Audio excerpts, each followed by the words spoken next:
Hey, Managing Madrid Podcast listeners, this is Kiyan Sobhani. I wanted to just say thank you to everyone who came out to our Toronto podcast on Sunday after the World Cup final. It was so much fun. Lovely meeting you all. Congrats to everyone for winning prizes and winning signed stuff from Sergio Ramos, Luis Figo, Mariano Diaz, a bunch of other cool official La Liga swag. And beyond that, that wasn't the most important thing. The most important thing was the connections you guys made and I made. The privilege it was for me to meet so many of you. An honor to have Kristian Jack, a Canadian football icon pundit, come on the podcast live and talk to us and answer some questions. It was such a great time. So thank you for coming out. These are the moments that I really enjoy doing the podcasting thing is actually meeting you guys in person. So thanks for coming out.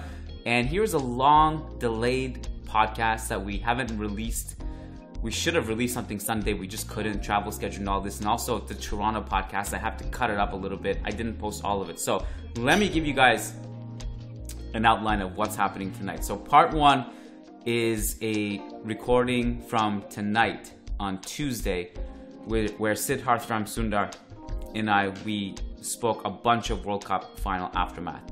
Part two is clips from the Toronto podcast. I can't post the whole thing because it's just too impossible to follow if you're not there. A lot of it was inside jokes. A lot of it was stuff that was happening off the mic. So I just put out small clips here and there from the podcast, some segments with Kristian Jack and some other things, not the whole thing, just clips of it. So that's part two. And then part three is Castilla Corner. So that's a three-parter today. And if you want rough timestamps, they're in the show notes. You can skip ahead if you want. But that's what we're doing today. So, without further ado, let's get to the podcast. Here's part one with Sid and I. And let's get started with the voices of Derek Ray and Ray Hudson. Let's go.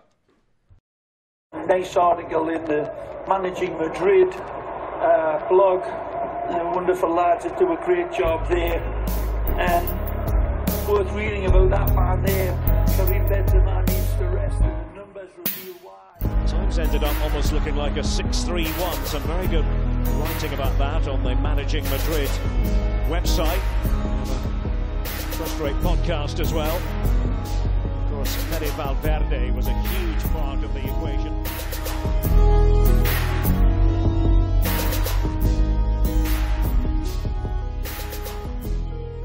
Hello and welcome to part one of the Managing Madrid podcast on a Tuesday, long delayed conversation about one of the greatest games in football history.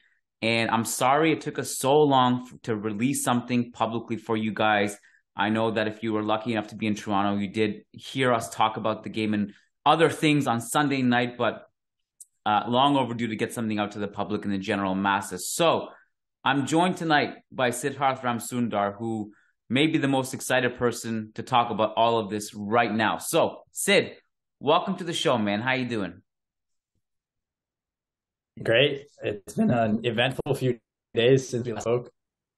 I did not expect, last time when we end on the pod, and when we ended the recording on the last pod, we briefly touched on what we thought about Benzema. I didn't think it could be such a central storyline after the game because I didn't expect Argentina to tactically outclass France to the point where they need the best striker forward in the world. I didn't expect that. I said it when the tournament started, like just before the tournament started. There's something about France that just doesn't sit right with me. I don't doubt their talent. I don't doubt their ability to win the World Cup regardless of all the internal politics because they have that much talent. And one player in particular has so much freaking talent in his boots that he almost dug them out of the grave in the final. But I did say there's just something about them that I don't trust. And now you see all these reports come out after the tournament. The politics, sending probably their second best player home early because of some team unity, some people who wanted some power. You see the reports about Pavard throwing tantrums on the bench and fighting with the coaching staff during the game. And you just have to wonder, because when you look at their opponent, Argentina, in the final, there was a certain brotherhood about them. And look, the margins are fine. They nearly won right before the penalty shootout. France did, with a golden chance that Emiliano Martinez saved. They still nearly pulled it off. But you have to wonder if they had it all together mentally and didn't have some of these politics.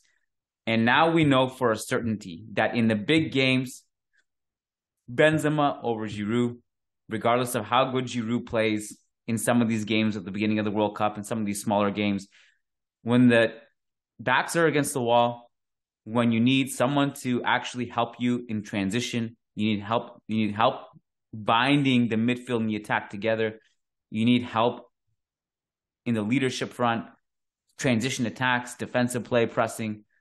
Lo and behold, Benzema was a huge absence in the final. He wasn't there. So I'm curious to know where you want to start with this. Do you want to start with the Benzema aspect, or you want to start somewhere else? Well, I guess like it all ties in really well, because I didn't like for Argentina to play the way they did, go up 2-0 and still, even at 2-2 go on to win. I thought that was one of the best tactical performances in a long time, as far as Di Maria holding the wing. He just surprised them. Di Maria kept Koundé out wide, kept running him down the wing. But even beyond that, like the way they pressed French build-up, the way they build up themselves, the way Messi drifted between the lines and they knew where everyone was in transition and they just ping, ping, ping, and they're there. And that was insane. That was insane. Like, a lot of people are making fun of Emi Martinez for what he's saying about Mbappe. Mbappe came out before the tournament and said, like these South American teams aren't as good as us tactically. We play the Nations League. And that honestly was like, maybe it was somewhat accurate. I saw a lot of European reporters kind of talk about it, but Argentina came out with one of the best tactical performances maybe of all time. Like, we thought Morocco were good. We thought Croatia were good against Brazil. And these guys, like, I love them, but their 11 wasn't as good as they played. Like, they played way better. Like, they played like way more than the sum of their parts. So before shifting the conversation, I just want to give them their credit, because I did not, like, I was like trying to envision how Argentina would win. And I'm like, they would have to play out of their mind. Like, and they did. So I think that's just, I want to give credit where it's due. I think Ronaldo was furious while that final was going on. I think he was really angry and Messi cemented himself. It was like very much the end of a long chapter and a fun journey. And yeah, I think it's just interesting how Argentina put out that 0.1 percentile or like 0.5 percentile or 1 percentile performance. That's like better than most of those guys played the game of their lives. It felt like, especially Martinez. And I just find it so fascinating that for years we watched France and like, you got hints of it against England and Morocco when they could have escaped their box better, especially when they took Giroud off and brought on Thuram against Morocco, I keep pronouncing it.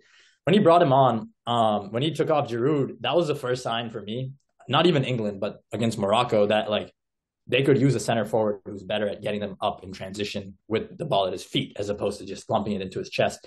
But I just can't believe we went from like, because we were still talking about how good Griezmann was. And I didn't want to talk about Griezmann not liking Benzema on the last podcast, but it's just crazy to me. Most of the tournament, Griezmann, player of the tournament, narrative is France are still good. Then the last game, they lose in a way that pretty much merits every criticism you could make of Deschamps and the coaching staff. Like, for me, that was a French failure in some ways, on top of being an Argentine success, because they didn't pick their best 11. They didn't call up a replacement for their striker. They didn't really care to put out their best team. It's just weird.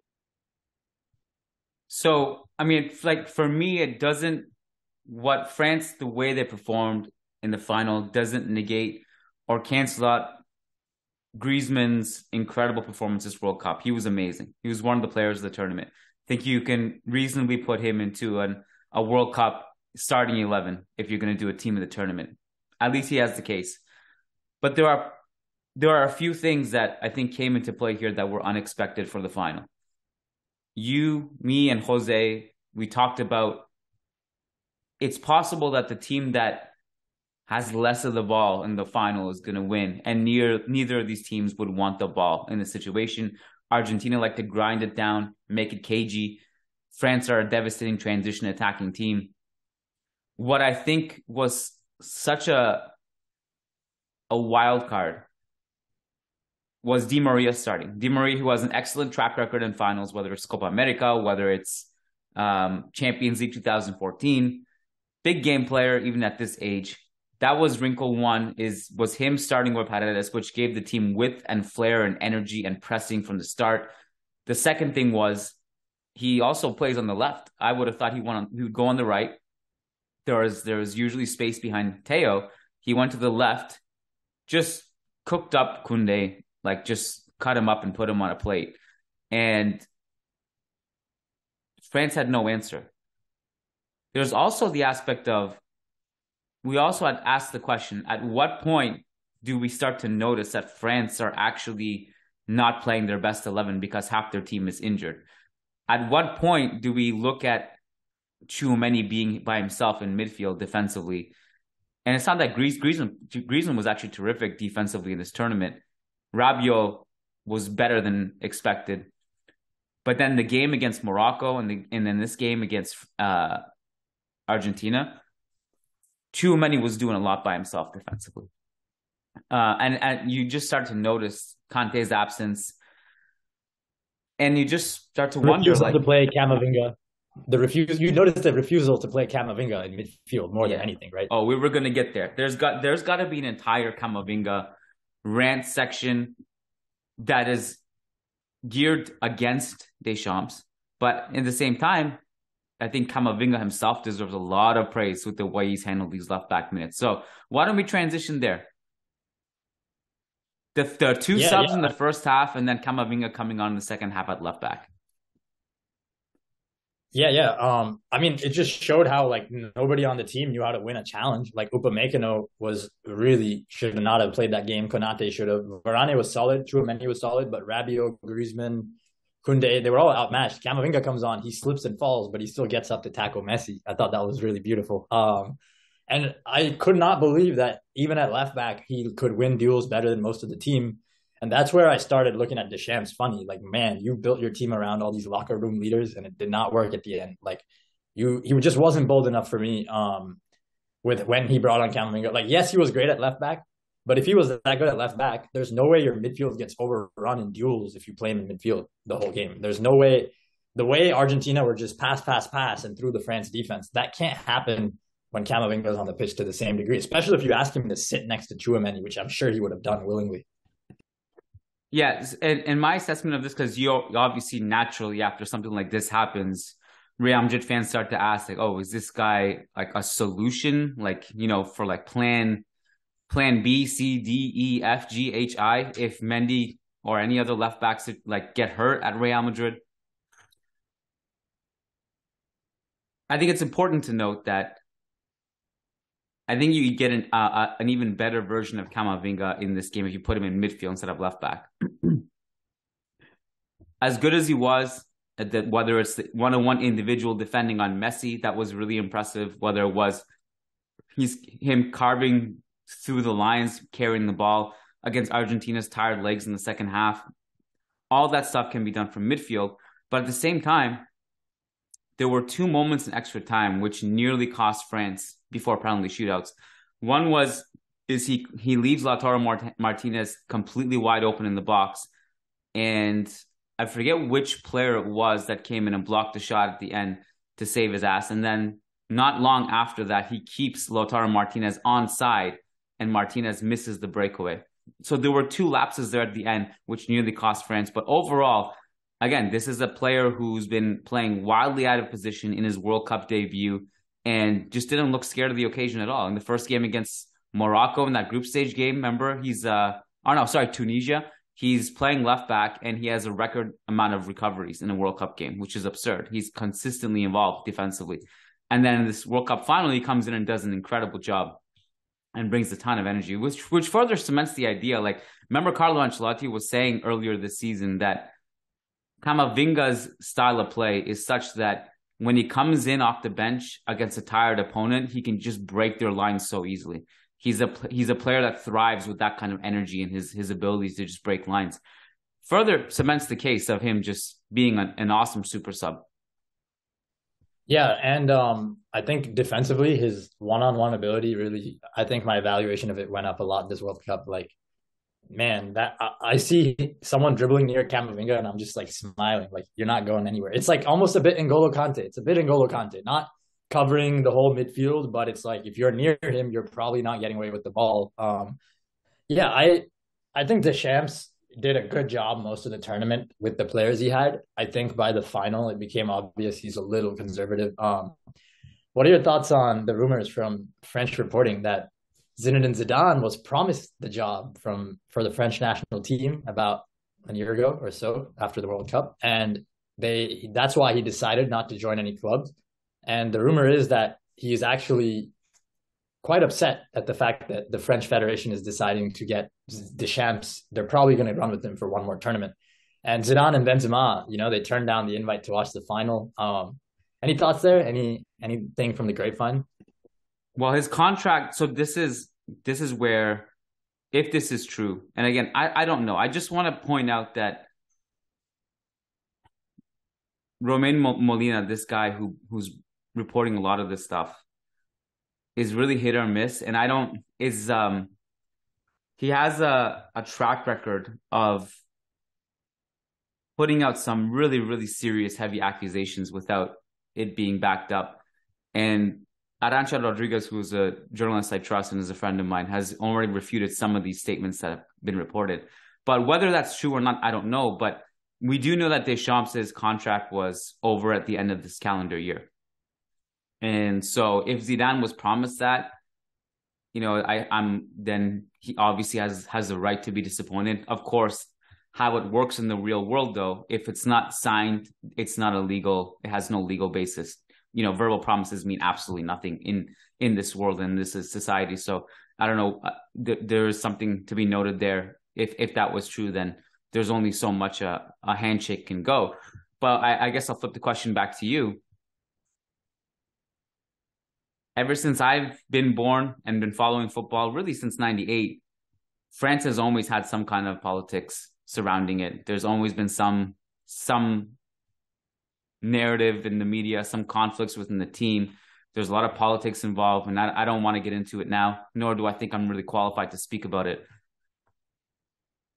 Do you think Zidane is a manager who can eliminate those distractions, and would you see him as a better fit for this national team? Oh, yeah. I mean, firstly, if Zidane, my understanding is he's wanted the job. If Zidane wants your job, he's going to do a good job. He's not the kind of guy who wants a job because he's going to shit the bed. He's not that kind of guy at all. And I think we saw that his second spell at Madrid, especially the way he left. I think he cares. He cares. And there's no doubt to me that Zidane would probably do a better job than Deschamps as far as managing the group. I think at the end of the day, if your group management means like alienating like one of your two best players, you're just not group managing right. I don't care if you won a World Cup. Like, you judge people in the context they're asked to perform. So at this very moment in this World Cup, I think Zidane would have done better. I think Deschamps has done well. He's reached 3 national tournament finals. He's lost one to Messi, lost one to Portugal, and he won one. And that's a good record, but Deschamps is one of those coaches, if I'm being honest, it's a bit like Gareth Southgate. They're good, but they didn't do as well as Scaloni. Scaloni for Argentina, like, that's what I say I want from a good national team coach. Don't just be defensive. Make sure you make some really smart adjustments that let your team attack in offense. Like, get more out of your team than the sum of their parts. And I don't feel Deschamps does it as well as most people, as like his results would suggest. They're so talented. I think he's a talent gap merchant, as some people call it. So I do think Zidane would have done better, not necessarily because he's a better tactical coach. I think for this type of football, tactically might have been the same, but Zidane, like, as a player, he's just different sauce to work with. His black magic, his calmness. He's like Ancelotti, but more of a footballing icon. And so I think he would do a better job. Hard to look past him for me. I think Zidane is one of the most versatile coaches. I think you could plug him into a lot of top teams. He'd do a pretty good job. If there's a lot of talent, he's not going to fail you. He just knows players too well to let something like this happen. But also tactically versatile too, which is something that I think has been an underrated trait of his, is that it's not that he's versatile also just in the setting that you can airdrop him in, but also he's tactically versatile. He can mold his game to the opponent and exploit weaknesses of the opponent.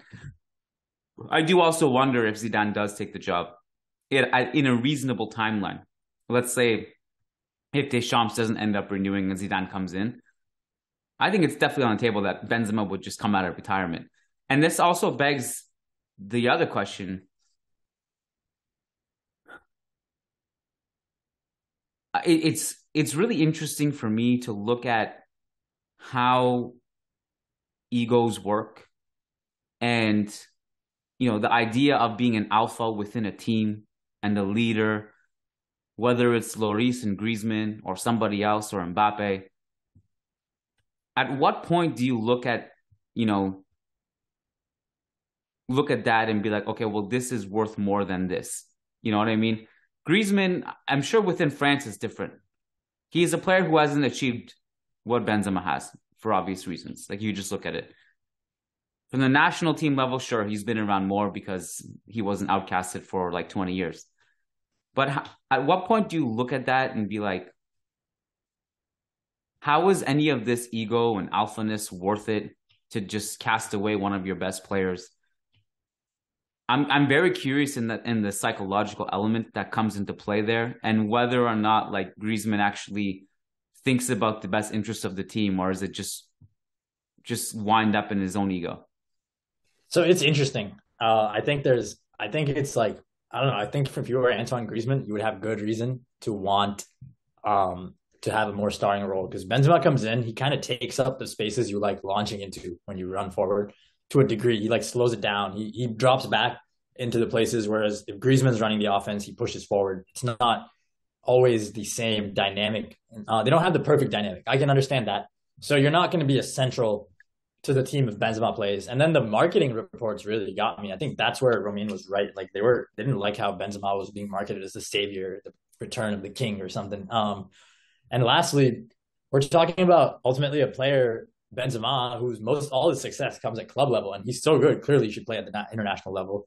And then another player who has has pretty much done nothing at club level since the last time the World Cup came around. And if anything, his World Cup victory and what he was doing before the last World Cup, and every time he goes to the national team, at least up to the Euro, that was his way of like releasing himself, of like being the star again. And from that perspective, I can understand the idea that, hey, like, let me run this counter-attacking offense with Jude. Like, we don't need you to change the whole team. Like, we won already without you. But with that said, regarding what you said about Molina, I'm sure he said a lot of things you can't corroborate. Journalism's interesting. Things are very fickle in real time. I've corroborated a few things he said to a degree where I wonder just who he's talking to. And in that context, Griezmann specifically, I believe, like, I can believe it. I can believe that Griezmann as a person is just he wants to come to France and star, and like he's trying to make sure he wins. I think where Griezmann got it wrong is that for you to convince yourself you're better off without Benzema, you must believe on some level that having the best 11 doesn't win you games. Like, you must be overthinking it tactically, or you must have a big ego. And that's where I'm wondering, like, because we saw a lot of people saying France looked better without Benzema tactically. I get they had the clarity, but I just feel like what we saw is a clear case of a player thinking he knows more than the fact that the game is won by the best 11. Like, I think that's what it is. Well, whether it's true or not, I suppose it's hard to know either way. I guess everyone can end up believing what they want to believe with regards to this issue. But I will say that, we have discussed the similarity in profiles between Mbappe, Griezmann, and Benzema to a certain extent. They're not identical players, all three of them. Of course, they bring different things to the table. They're stylistically slightly different in some ways, but in essence, they are link-up support strikers, essentially. Mbappe is the most agile, line-breaking, dribbling winger. Benzema is more of the link-up striker, and Griezmann is floating as kind of a 10 and can play on the right wing. But they do get in each other's way in some way or the other tactically. Where I think Griezmann really ultimately competes in this French squad after seeing him play in this particular position really is where Pogba plays. And I think because of Pogba's injury, it would have been fine stylistically if you had, because I think Griezmann would have gotten his minutes in the midfield anyway in the Pogba role, and Benzema could have just taken the Giroud role. So I think in the context of this particular World Cup, Deschamps' plan was to play Griezmann, in midfield anyway, it would have worked. So there's that. And I think if Pogba was here, it may have made this more challenging, and Griezmann would have taken a different role than he did, but Pogba wasn't, so Griezmann took on that role. And I wonder, like, I mean, Simeone's got to be absolutely ecstatic with the fact that he now has another central midfielder in his team. It's like number 17 now of central midfielders in the squad. Do you think this is his best position now? No, for France, a CM for France has to play up front for Atleti, though. Unfortunately, it's not. It's for Atleti, everyone gets pushed up a position. So, yeah, just the final was amazing, man. And I really think that as great as it was, and what really happened to me was that it was hard for me to see any way that France could come back in this game up until the penalty went in. I did mention to my friend that I was watching the game with, I said, like a few minutes before the penalty was called, I said, France are kind of getting some momentum with possession at least, but there was nothing really concrete about like a tide shifting. Naturally, the tide kind of shifted a little bit because Argentina didn't need to be so aggressive with their press and high line. Di Maria subbed off. You just, all of a sudden, you're playing a different kind of game. When the penalty was scored, it kind of reminded me in a way, Sid, of Real Madrid getting outplayed by PSG for 1.5 games and then out of nowhere scoring a goal and then out of nowhere scoring again. And it was just like capitulation of Argentina, just like PSG, the way they melted. And it really felt like they were going to come crumbling down really fast. And when Mbappe scored the second goal, I don't know how you felt, but I didn't really realize how great the goal was until after. Because when he scores it, you're not thinking, wow, that was amazing, or this. You're like, oh my God, what is happening? The replay comes in. The way he just strikes that first time is incredible. Because most players, I feel like, would take a touch there, try to place it. He just strikes it with his laces first time. It's an incredible finish. And I think this has to be highlighted now. He dug them out, man. And ultimately didn't work out for them. But between him, Camavinga off the bench, I think Coman off the bench was awesome.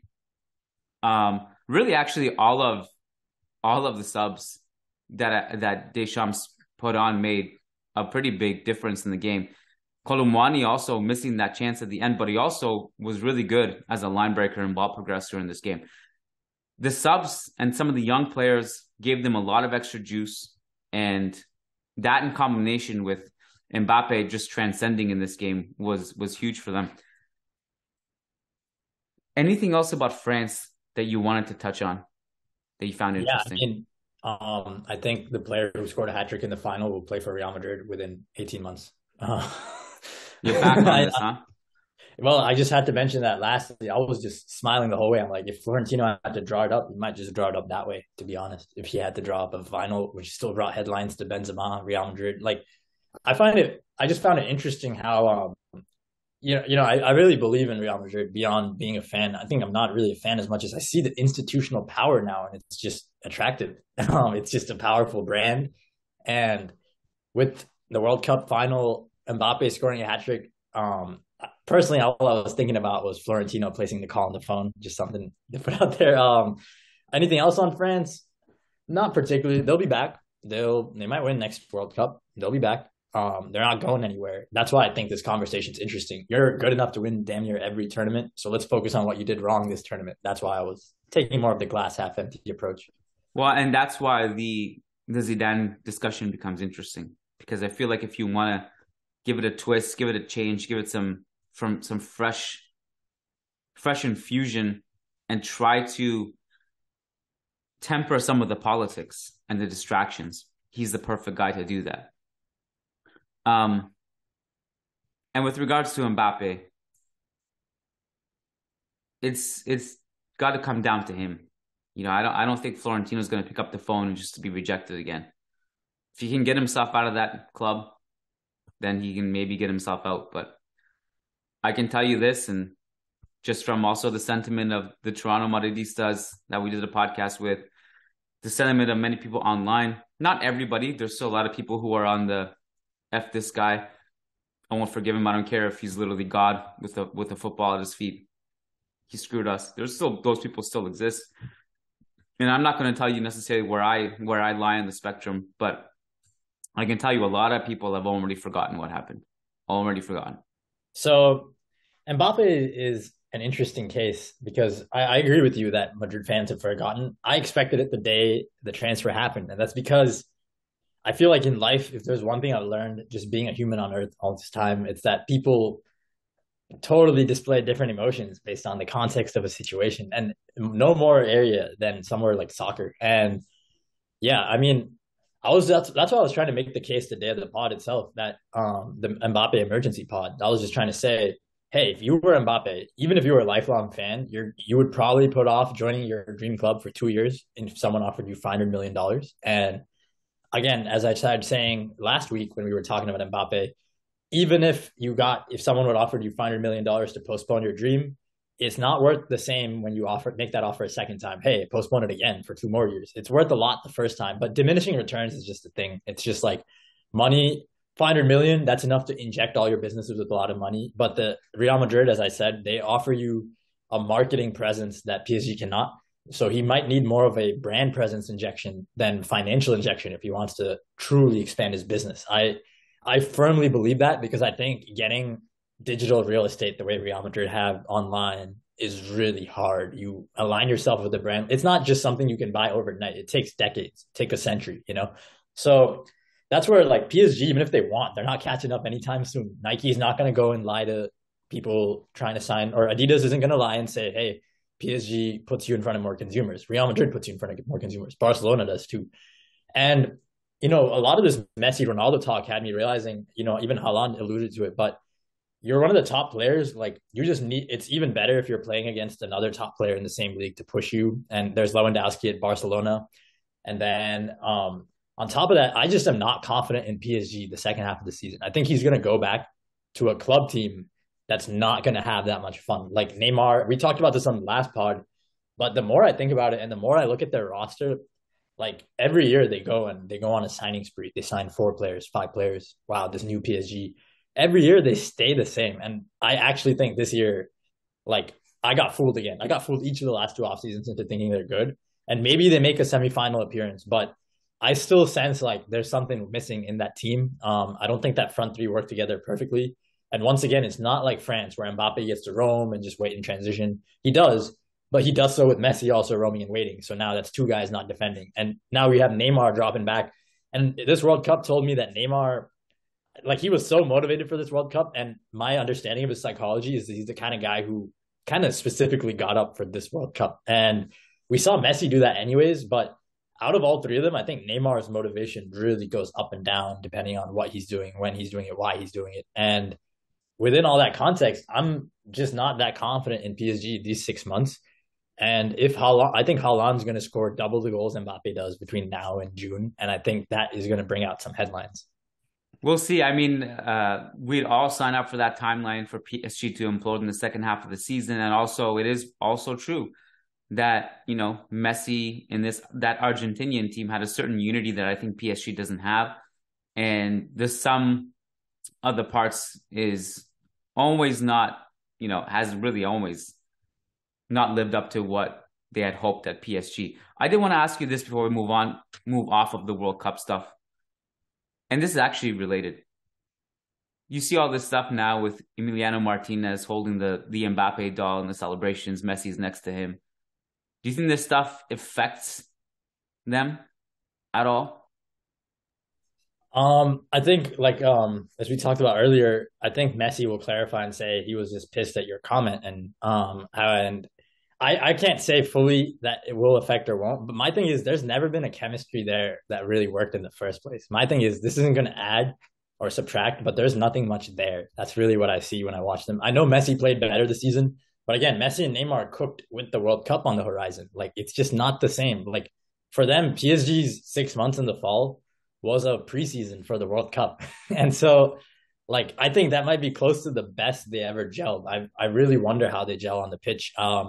I don't think the Martinez thing affects it. I think Martinez is a character, and I think Mbappe knows that. I think Messi knows that. He's just a personality. He likes expressing himself. He wins. He celebrates big. We saw it with the way he celebrated on the stage. He's that kind of guy. No, I don't think it affects the dynamic. I think what really affects the dynamic is that they all come back and they're professionals. They're going to want to win. They're going to be like, yo, let's win the Champions League. then you're going and playing against Bayern and you're trying to track back and you're trying to press. I think that's when the chemistry falls apart. It's like this team, they're pretty much good enough to cruise and not be evaluated in most of their games. The only games that matter are like 3 or 4 in the spring. And in those games, I don't think we've seen anything to suggest they will display an expanded cohesion. I don't think they'll be as cohesive as us, for example. I think we will play much better in the Champions League than PSG. One more World Cup question for you, then we can move on to other stuff. Salt Bay, how much are you triggered by this? Do you not care? What is your stance on Salt Bay? So like I really, really, really try to make it a point to not comment on things that have absolutely no use to anyone's life. And Salt Bay, you refuse to feed the algorithm, essentially. Yeah, the egregore, I should say, the thought form of like this collective thought form where we think about things that aren't useful to us all the, like consistently feels like a thing that happens as a society. And this felt me like one of those moments. I have nothing to say. If I speak, I'll be in trouble. I don't think what you say here on this podcast is going to disrupt the earth one way or the other. But I just want to say, I don't think he cares that he's the weird villain. He is getting so much exposure from this. People who operate at that kind of level, and by levels, I don't mean levels of greatness, just the way these guys think, whether it's Salt Bay or Trump or Piers Morgan. Musk, maybe. Musk. These guys don't care about negative press. Press is press. Media is media. Advertising is advertising. They don't care what light it comes in. They just care about the numbers. That guy totally is embracing the weird guy from the World Cup who was doing inappropriate things. So that's that. I just thought maybe you had an opinion on it.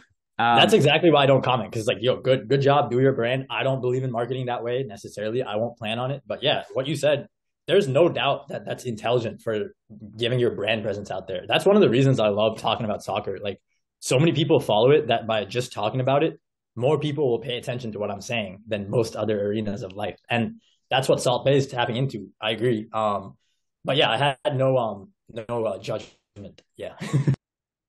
All right, let's talk about the second half of the season. I know you're eager to talk about it. How do you see this unfolding for Real Madrid? I am the most confident I've been as a Real Madrid fan going back to 2016-17. Which is a bold statement, but like, you know me, I didn't have confidence in the team when we did the LA pod. That whole season was a shock. And then, as we've talked with Jose, Benzema and Courtois barely played, and we're here. Now we're here with Benzema has a point to prove. I think Benzema with a point to prove is just, first of all, going to be unreal. I don't think people understand. Like, you don't just summon that sauce for a year and it doesn't go away because you aged. Like, he put in work to make sure he didn't age so he could be saucy in the Champions League. I believe that performance level will return. That the one-touch finishes out of nowhere, the who is this guy, like goals that he scores every game. I think that's coming. And then Toni Kroos will maybe have one of the most impressive half seasons we've seen in recent memory, because he is the most rested he's been for years. Like he hadn't retired from national team football before this. Like, this is going to be killer Kroos. I hope it's not the last of Kroos. It can't be, but I mean, it can be. I won't say it can't, but essentially between Kroos and Benzema, that's like two of the best players to have ever played for Real Madrid, being healthier than they've ever been, and arguably with points to prove in the second half of the season. And those are our locker room leaders. Those guys control the team. Those guys decide how we position ourselves. Those guys tell people when they're wrong, where they're standing. Those guys tell people everything. And like, for them to have watched the tape, be full of energy, oh my God, like Champions League and League. Maybe not league, though. That's the interesting part. So my prediction right now is bullish on us, very confident in us in the Champions League. But the problem is, I can't say we're going to win the league just because the guys across, like in Barcelona, they're obsessed with the league, man. Like their life is religion designed to win La Liga titles. Like the positionism, the way they play. And Lewandowski is a guy who gets up every week. So I don't want to say we'll win the league, but I think we'll push them all the way. We'll get to 90 points probably. I think we'll hit 90 points, and I think we will Man, it's going to be tough to get us out of the Champions League. Let's just say I don't see like we're way better than we were last year. We have Rudiger now to defend the box. Like this is like last year's Champions League team with more confidence, in my opinion. I come out of this World Cup more optimistic about Real Madrid's second half of the season than I did before the World Cup started. Because the two players I was worried about most were Benzema and Carvajal. Of course, I was worried about others like Modric. I was worried about Carvajal specifically because we don't have anyone else there as a pure right back who is reliable, other than Lucas Vazquez, who is not a pure right back. Carvajal barely played a lick in that World Cup, and Benzema didn't play. That in itself was a huge addition by subtraction, or whatever you want to word it. It's just it's one of those things where you were super worried about their playing time and their fitness and their age and all that stuff, and they really didn't feature in the World Cup. You don't have to worry about it too much. Rudiger, Alaba, fresh. Cruz, fresh. Ferland Mendy, fresh. Vinicius, I think some of the younger players who went deep in the tournament will come back hungry, like wanting to prove themselves. The way Rodrigo and Tchouaméni exited that World Cup, I think they come back with a chip on their shoulder. I think Vinicius will come through hungry. He's taken off on a pivotal moment, and his team is on the brink of elimination. I guess I'm just more optimistic than I was before the World Cup, and I think it's partly because some of these things that just didn't go according to plan actually, I think, work in our favor. Now, as you said, Barcelona may be in the same position as well. You can bring parallels for them as well, and plus they don't have the Europe factor anymore, and all that stuff. So I would disagree there. I think they're gonna go for the Europa. They're playing Man United. I think like last year you lost to Frankfurt, that's fine. But if you're Barcelona, you just destroy the Europa League to show people you're good. I actually think they will take it seriously. I suppose I was just thinking of the Champions League grind, but it's true that they will be playing in Europe, and I suppose then you're just assuming that they play their full strength 11. So I mean, you're playing Man United. You don't just put out your B team against Man United. Like it's kind of a litmus test for both teams. Like for United, how can you perform against Barcelona? For Barcelona, hey, this is a team with a shrewd coach who can counterattack. Can we just destroy them over two legs? I think that's fascinating. But my thing is Lewandowski doesn't compromise week to week. He's a guy who gets up for the league games. Like he gets up for the little blocks that he has to hammer. That's what, scares me in the league. And that's what Barcelona generally do, as you said. Anything else from World Cup, aftermath, second half of the season that you want to address tonight? Who do you think we'll go for between Enzo and Bellingham? I think we really want one of them. I don't know if we'll get either, but I do think we really want one of them. Any thoughts there? I take Bellingham because of his, I think, better overall play and more straightforward replacement for Modric. I also, by the way, I've been really impressed with Enzo too. One thing to consider is that a lot of people say, well, why not Enzo? Because he's going to be cheaper. And I think a lot of people miss that Enzo's not going to be cheap. He's going to be 120 million plus. So we're talking probably like a difference maybe of 30 million euros between the two, which is still a lot of money, but it's not like we're talking about a 40 million player versus a 200 million player is my point. So if it comes down to just price, I don't know if the difference is that much for Real Madrid to take Enzo over Bellingham, unless, of course, their talent evaluation of Enzo is greater and they want to justify it that way. Yeah, I think it's interesting because if they think Enzo is better at the price than Bellingham for 40 million more, my thing with Bellingham is his marketing has reached a point where maybe his contract and his transfer fee, it might make Real Madrid be like, hey, like we might be screwing someone over by making them spend this much on Bellingham. And that's where I think Real Madrid decide to ship. Like they only want Enzo. They don't want to get ripped off. I think that's the heart of Real Madrid's strategy. So if both players are going to rip you off, you go for the better player. If both players are equal and it's a rip-off for both of them, then you might go for the cheaper player. That's the one scenario where maybe both are overvalued by 30, 40 million. And Enzo fits into the Cruz role so neatly that I would love to see him. I mean, his two-way ability, he was phenomenal in the final. But yeah, I think there are rumors for Guardiola. I don't know if we have as much space for him in the squad, but I love how we go for World Cup winners. Just a thought. Like I love how, tournament starts, Florentino's like, all right, who's playing well and who does everyone want? I want him. I will say this, and to your point about filling the Kroos role, he can also play the 6 in a similar way that Kroos can, where he's not a pure like defensive destroyer, but he's like a deep line playmaker who can organize the midfield. I think Bellingham's the better player. And I will say this, if it comes down to price, I think there is a scenario where Real Madrid can justify paying a little bit more for Bellingham because of the English market, which they can tap into. So I just want to put that out there too. I think that's at least something they're thinking about. We haven't had a player from England since Bale who really got us into that market. I agree. Like Bale, when he came over, I'm like, we really have someone who makes that market think about us all the time. And that's where I agree. Bellingham would really do that. And I do think he's a more versatile player. I think there are more 99th percentile tactical systems where he's playing in different positions. Whereas Enzo, I see less future scenarios where he ends up on a perfect tactical team and setup and dominates, just in that he's less versatile. I agree.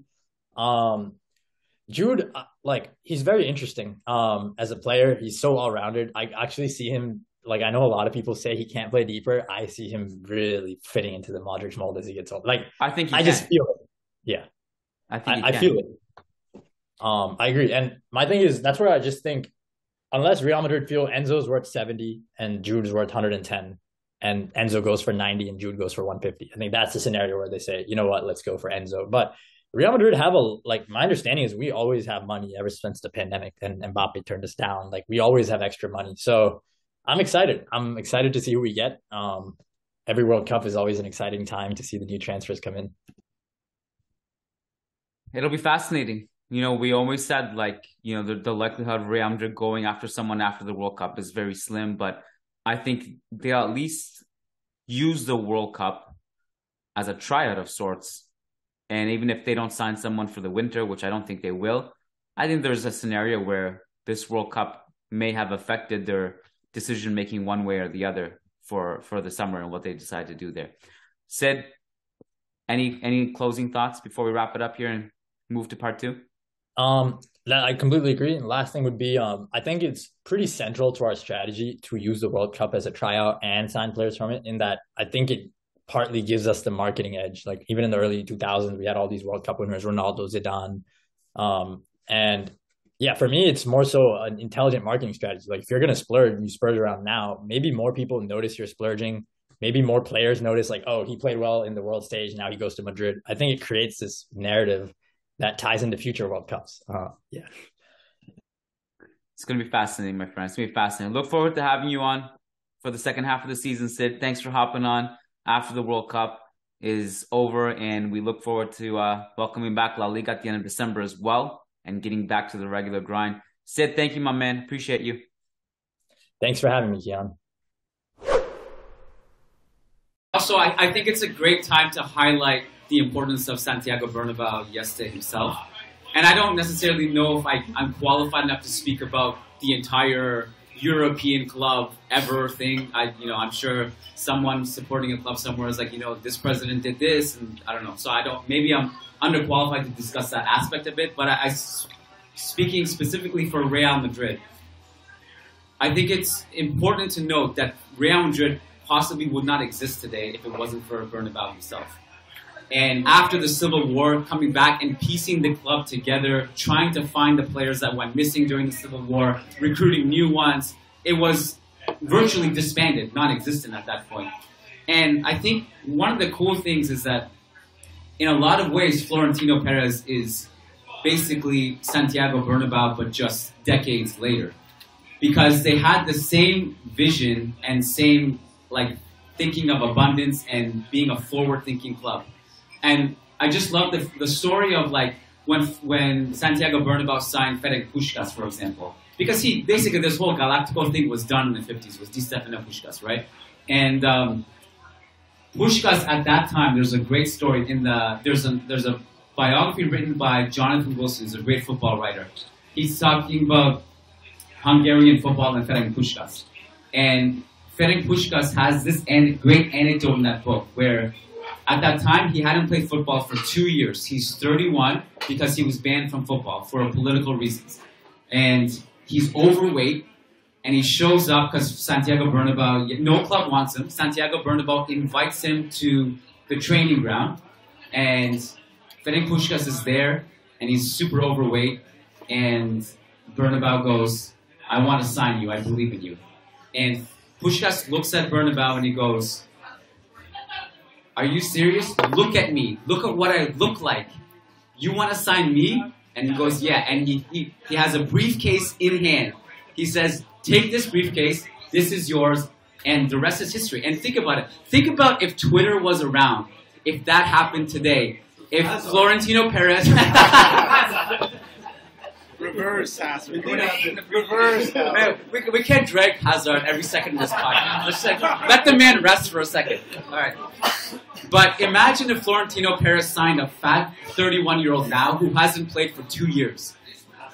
And Puskás went on to break records, helping us win like just a dynasty of European Cups, and to this day has so many goal-scoring records, scored so many goals after the age of 31, still to this day has one of the most craziest shots like in football. He struck that like Gareth Bale strikes, only the ball was about 20 kilograms, and there's a whole award named after him. So I think when you hear stories like that, you can debate about, who was the greater president all you want. I think it's very safe to say that Bernabéu was the most important president. Because just for the sheer fact that not only his vision, but the club wouldn't exist today if it weren't for him, right? You guys may have heard me report that I'm pretty close with Endrick's agent, and he was telling me, like, at no point did Real Madrid promise Endrick anything. At no point did they say, we're not going to sign a striker. You're our guy for the future. We're not going after Haaland. We want you to be the guy. No, they told them, like, listen, if you pan out the way that we hope you pan out, the way Vinicius panned out, we don't need to sign a superstar because you're just going to be great. And we might sign a backup. The other variable is everyone always forgets about Iker Bravo. The club hopes that he turns into an important rotational striker. That's the hope. We'll see how it pans out. And then also, what does Rodrigo as a false nine look like in 2 years? Is he more polished than he is now in that position? Those are all things I think you have to factor. Who's the coach?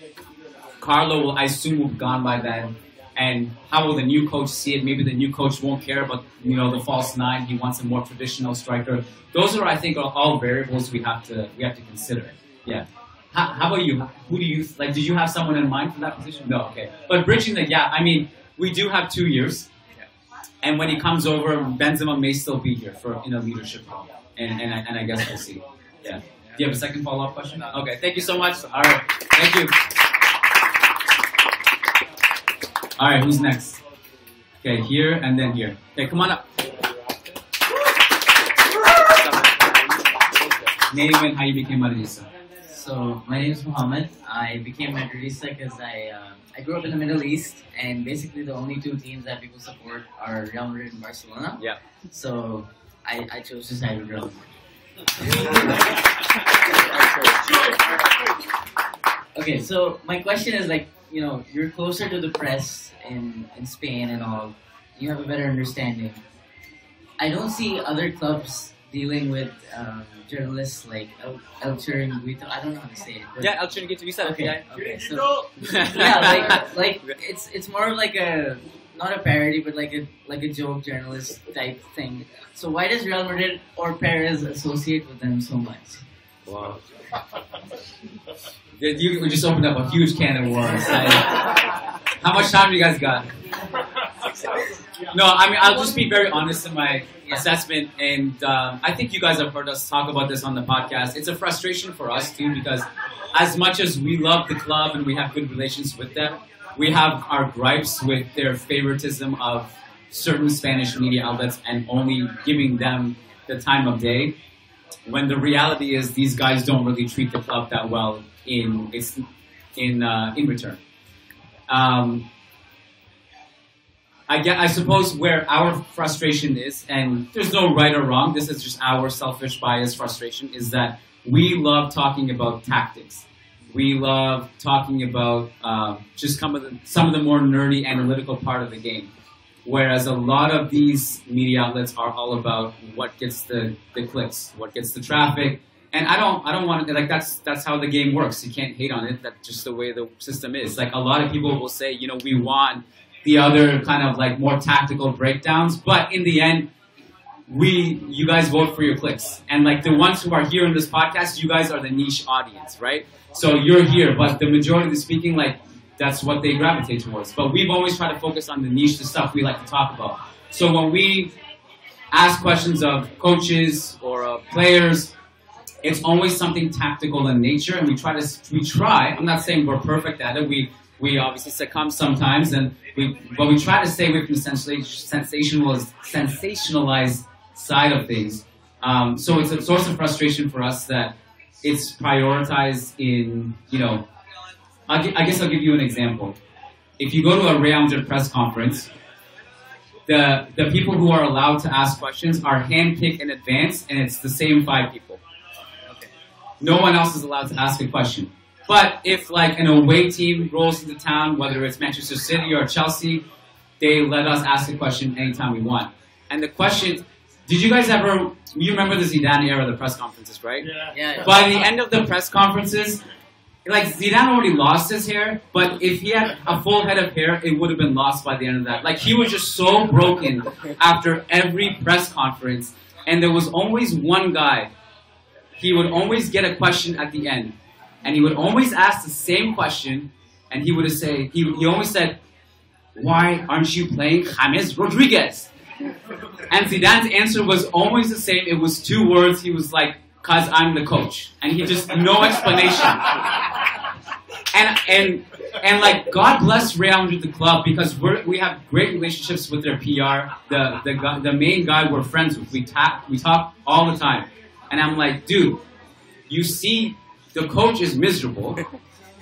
Why is he allowed to ask this question? And we've had candid conversations with him about this, and he said, "Listen, I know, but this is all premeditated from above, and I can't do anything about it." And that's the way it works. So my hope is that, you know, if we're doing this podcast in Toronto 10 years from now, these are like just seeds planted. The culture will just slowly change. And I guess in 10 years, my hope is that we can be a pioneer in this department and just trying to bring a higher level of discourse and dialogue to the game that doesn't exist. And also my other perspective on this is that the math doesn't lie. Most of Real Madrid's fans are outside of Spain.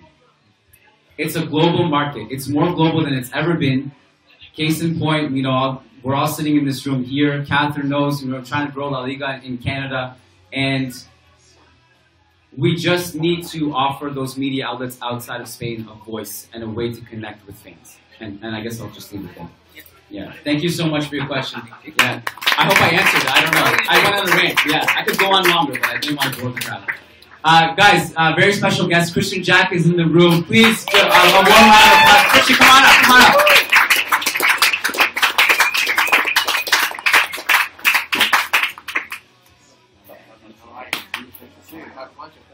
Come on in. So,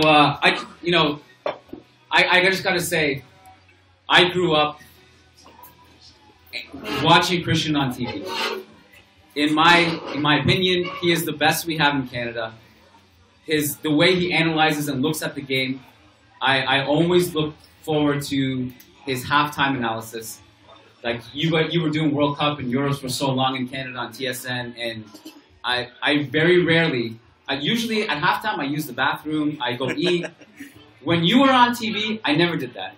I would leave it on. I wanted to hear the analysis, and I will always appreciate it. So I just want to say, like, it's an honor for me and everyone here to have you here. So thank you for coming.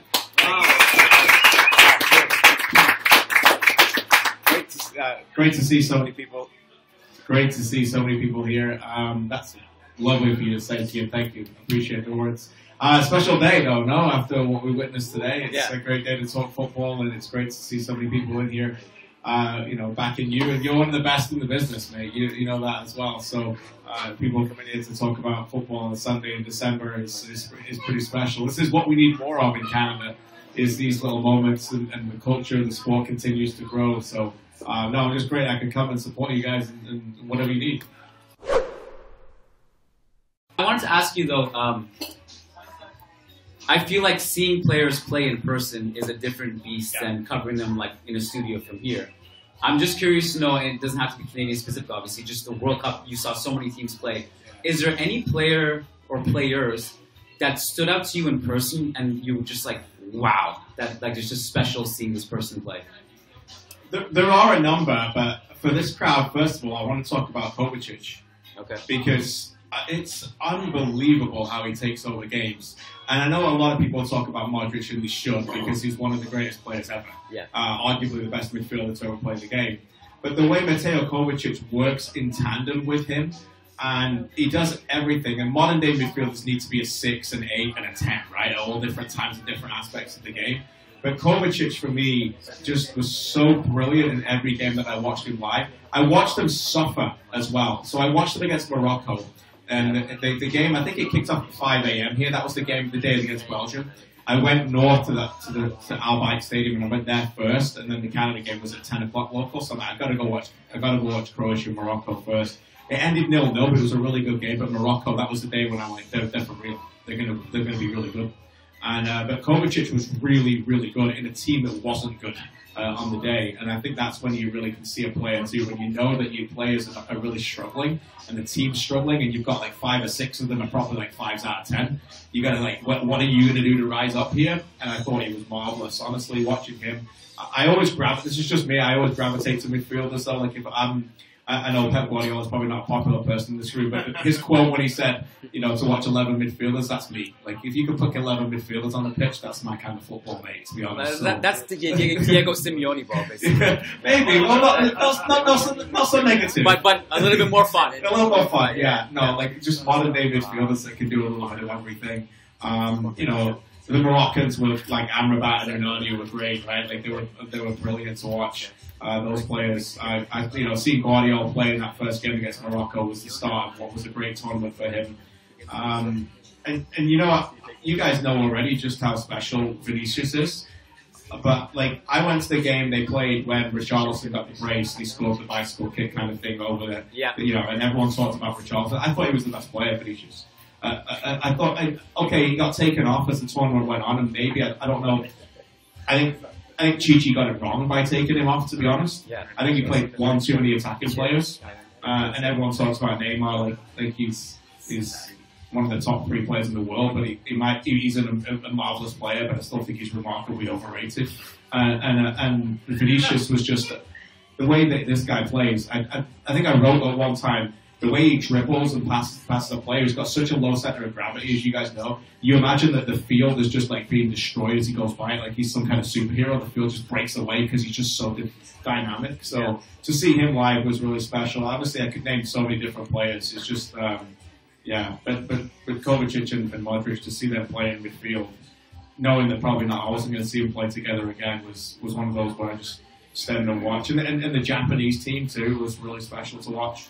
See them live. There's something unique about watching left-footed players and the way that they pass the ball in different ways and the way that you can open up a team. And if you've got 3 or 4 left-footed midfielders or 3 or 4 left-footed players and you've got balance in the team, the way that you pass the ball and watching the way Croatia adapted to that in the second half of the game I went to was really fun as well. But you're right, mate. Like, you do it all the time. You put the work in. Going to watch games live, it's just a different appreciation, and hopefully all these guys in this room would be not to do that a lot of times. Well, I mean, just like you mentioning Vinicius, the thing I always like seeing those great players in person is just a different kind of, in person it's just more special. Like, you can see like the one that's not as flashy but amazing to see in person is Modric, I find. Yeah. Because he's constantly talking on the field. If it's off camera, he's taking players aside, he's giving instructions, and sometimes just like getting mad at players, but also just nurturing. Like, it's really special to see that dynamic in person. Kristian, which Canadian player is most likely to end up in La Liga and for which club? And I have another question, if I may, because he kind of stole my question, so it's going to be kind of sort of the same thing. But you and I both know that it's, you know, it's a work in progress, soccer in this market, in this country. And obviously in the past 5 or 6 years, everybody's been saying like, oh, soccer is on the rise, soccer is growing, and there's still a lot of things to do. And the first thing that comes to mind, everybody's talking about 2026 and the fact that we are going to have some games here in Canada. But still thinking about that, only 2 markets got games in Canada. And thinking about the fact that even Montreal would draw, and then Edmonton didn't get it. What else can be done? I mean, is there really an interest for soccer? And do we just need big stars for it to work, like Davies, or what else? You know, is it more government money? Is it looking at Canada soccer and trying to find out what's working and what's not really working and trying to improve that? Or is it really just private money invested, and then we need to go to the big Canadian companies and get more dollar put in? But really the first question is really what I want to know about, like which Canadian player is more likely to end up at La Liga and for which club? Okay. You have some time until the mic arrives to think I think Tajon Buchanan's leaving, isn't he? He's probably going to be playing in a big team. I think Tajon Buchanan, can play in Spain very quickly. Probably not for your team, but I think your team's probably too good. We can put him in Castilla. Yeah, there you go. Someone like Tajon, I think, could play. There's already links to Napoli, I think, but I think if he can go to La Liga, that would be great. Any of the other teams, aside from your team and the other one, I think they'll be fine. And also look out for someone like Eustáquio, who's my favourite player, because he plays for Porto, but I think ultimately we understand that even though he's made it now, he's playing in the Champions League, that if, I don't know, a Sevilla or Villarreal or any of these clubs come calling, it's a bigger test for him. And Porto are a great factory, but they're also never shy to sell a player. So, they're very, very quick to move because they've got somebody else on. Your other question is again, a great one. I mean, we've got CIBC coming on when you talk about sponsors coming in. I think that's really important. I think it's a slow burn. I look at the next generation, and I firmly believe, there's a couple of youngsters in here. It's great to see them, by the way, but I firmly believe, I've got a son who's 12. I think that generation are going to transform the way that the sport is done in this country. Those people are not in decision-making power positions right now. Those people are watching games at school and they're watching games at home and they're falling in love with these superstars. But it's going to be very different when they get to the level that they can make a difference. I say that within my own industry because it's an industry that I know. It's quite frustrating sometimes to see how the sport is covered here. And I think that the next generation of media stars, they know what the game looks like. They know what the game should feel like, what it should smell like, what it should be, how it should be edited, how highlights should look, and I think that they can take the game to another level in this country within the media industry alone that I know about. So once they get in positions of power, and the way that the way they're sampling the sport now, I think is really important. It's really, really hard in this country. It doesn't matter what you want to watch. You probably have to have 5 or 6 different streaming platforms of different leagues to watch them all. They don't make it easy on us. But what that means is that when you come through the other end, you are far more educated because you've committed yourself to doing it, right? And I know my friends, my son's friends and everybody like that are into these clubs and talking about it at school. I firmly believe they're going to make a difference, but it's going to take a long time. And hopefully that people can get behind the Canadian Premier League and the Women's League that will be hopefully started in 2025. Because it cannot just be about the World Cup on the big screen. It's got to be like, Spain's a great example of it, but so many countries around the world is that you can support your local team and then you can still be a massive fan of the bigger clubs. And that's football culture. It's not just about watching the big club. You know, I grew up in the northwest of England where I was surrounded by about 25 professional clubs. And you could go and watch your local team and then you'd still support Man United or Liverpool because they like glory hunting. But that's not a story. Not anymore. Not with Man United. Yeah, it's a great question. I thought a lot about this too. By the way, I think the game is changing in front of our eyes. I don't know what you guys think about this 5 substitution rule. But the game's changed. Like today wouldn't have happened without it. Like, you know, I think France had 6 or 7 subs.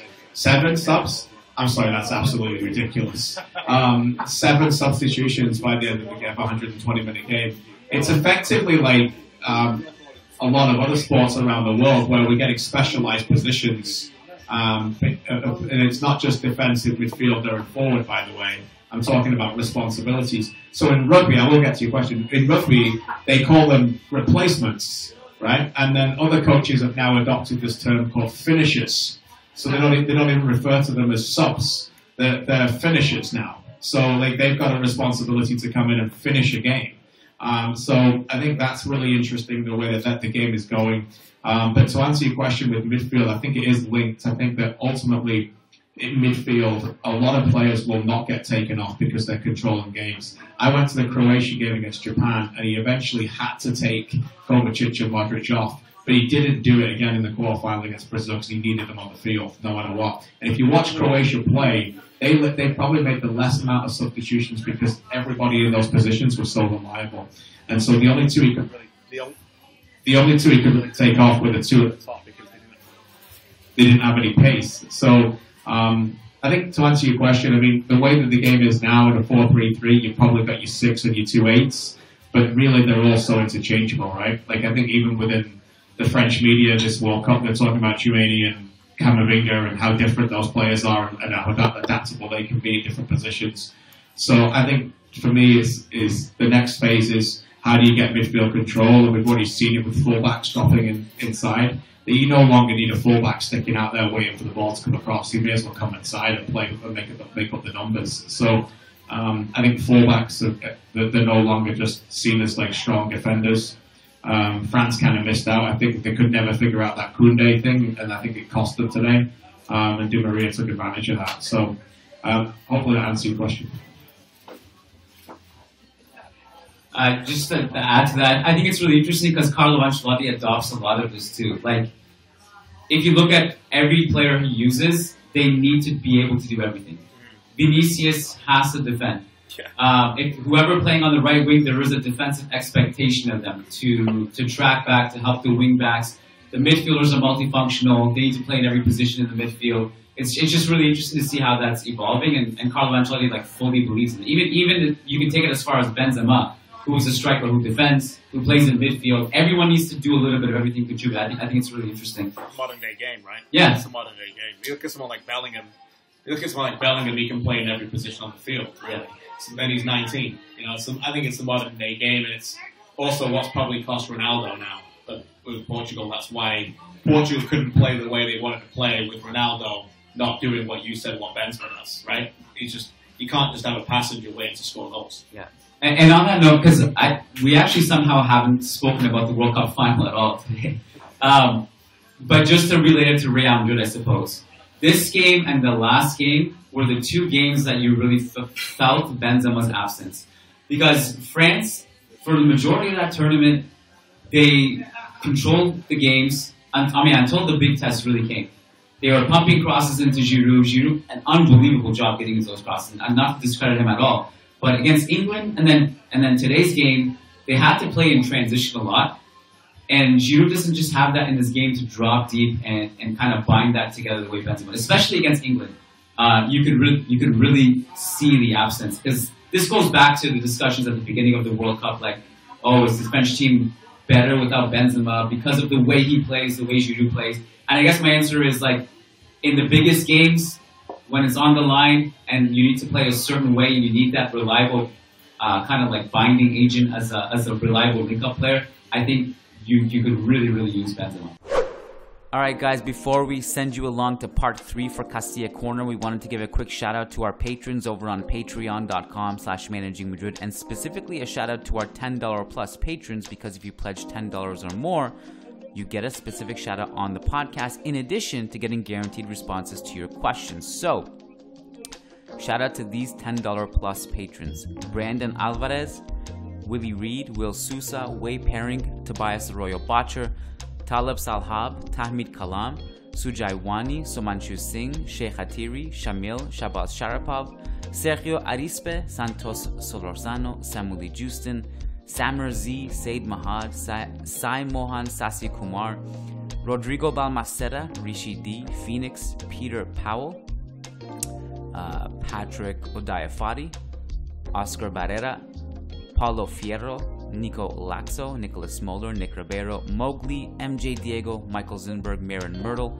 Martin Ridman, Magnus Lext, Logan Stahl, Leon Stavronakis, Kunal Tilakar, Crystal Glass, Kevin Rivera, Jose Cruz, John Fernandez, Jason Fitz, Ian Marley, Graham Gerard, Gary Kohut, Frederick Rantakiro, Frederick Sundros, Faisal Hamdan, S.A. Davisito, Eloy Enriquez, Edward Sossman, Daniel Williams, Con P, Christian Toff, Christian Acosta, Charles Williams, Brendan Powers, Brandon Stevens, Ashik Bashar, Arnab Mukherjee, Armand Tagashi, Armando L, Anirudh Singh, Ananya Kumar, Al, Azaz Hussein, Adrian Rios, Adar Zalukovic, Adam Dorsey, Varun, Fabian Moreno, and Daniel Smith.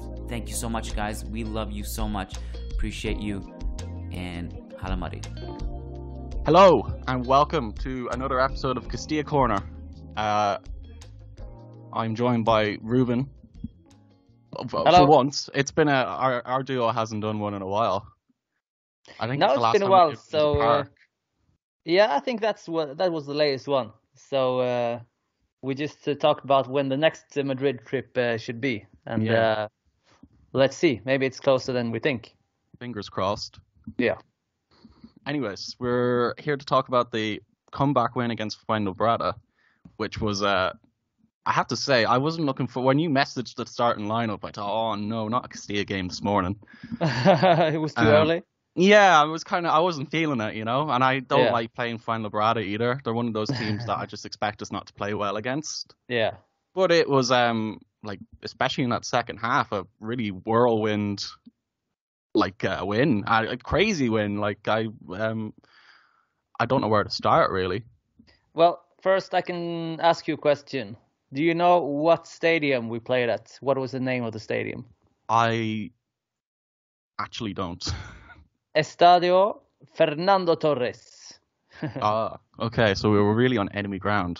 Yeah. But they changed that recently as well. Yeah.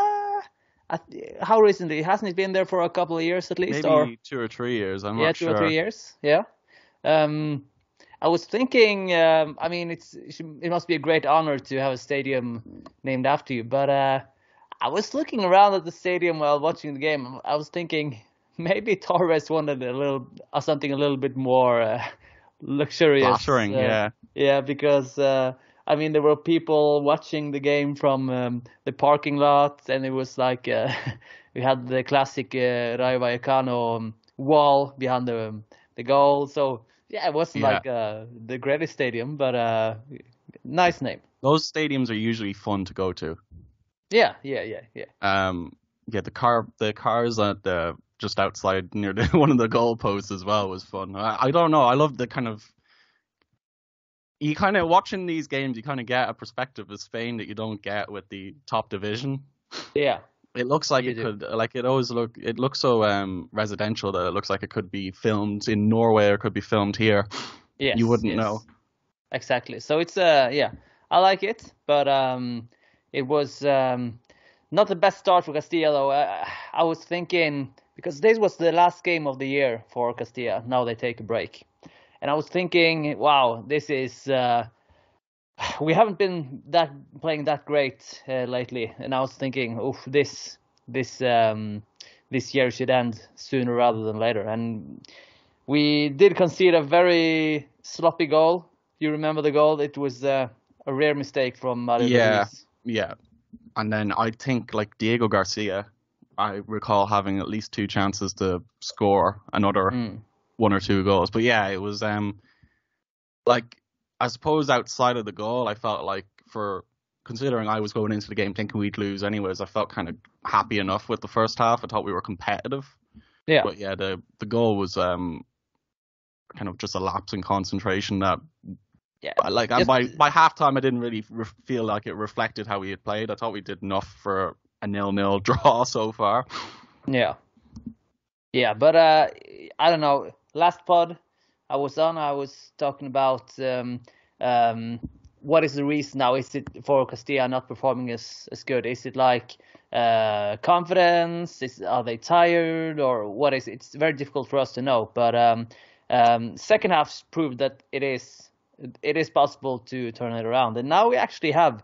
I mean, we have spoken about Castilla not being in the best form, but now maybe it's a good time to bring out the stat, which says it's a bit surreal that this is what we're talking about. Yeah, so for anyone who didn't see it on Twitter, on the Castilla Corner account, we are now 11 games unbeaten, and that's the first time we've cracked past a 10-game unbeaten run since 2015-16. Yes, that's which was 15 fantastic. Games.